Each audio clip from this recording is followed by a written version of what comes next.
So the second part, contemporary voices on poverty. So what you'll hear are the actual words of people of lived experience of poverty.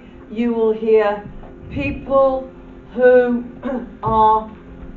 use their public position to make a stand against poverty, and you will hear some MPs' voices, some of which are not pleasant listening, but they're voices that we also need to hear.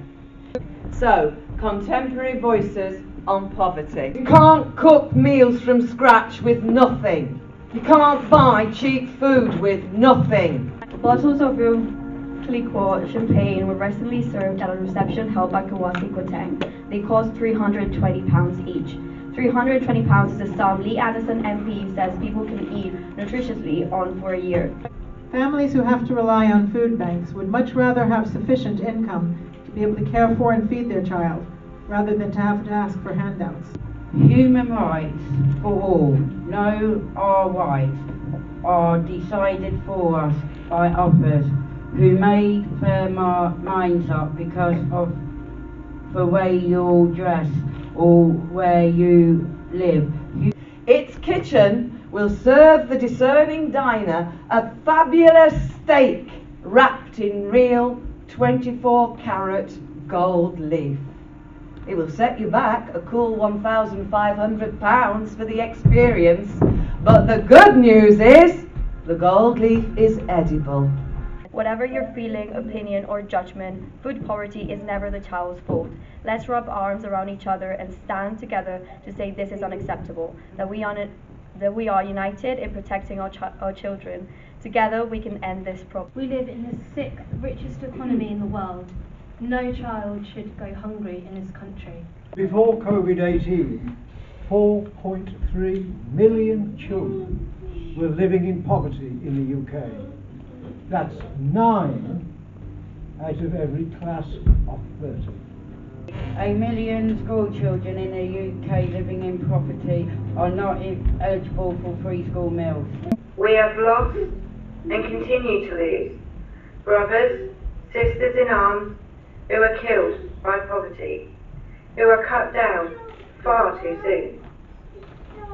When my sister got taken into care, one of the issues they had against my mum was that she was sleeping on the sofa. And they said, well, that's not a proper bed, but who's defining a bed as not a proper bed?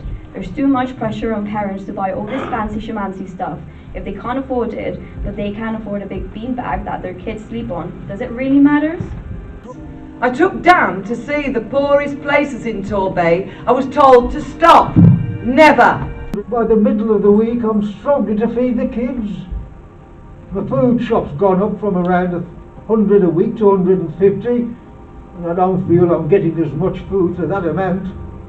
I work all day and feel rubbish because I feel I can't provide properly for my children. Tell them to do their best at school, work as hard as they can, and then get out of the UK. There's nothing for them here. Our friend Diane Hilton passed away on the 7th of June 2021. We remember Diane as a mother who had the strength to be positive. She was a voice for the voiceless. She said things the way like they were, and she didn't mix her words. This poem is written by me. My name is Georgina. I have called it Behind the Stone Walls. All I wish that we could find the right person to run the country the way it should be run. We don't want to hear that you will cut this and you cut that anymore. I want to hear something new. If I was the Prime Minister, I would not use the word poverty. I wanted it to change to a new name. I don't like that word. It makes you feel like you cannot hold your head up high. It makes you feel ashamed that you're living this way. And who are the ones who can end poverty? It is the House of Lords or the House of Commons. So listen to the people, listen to their view.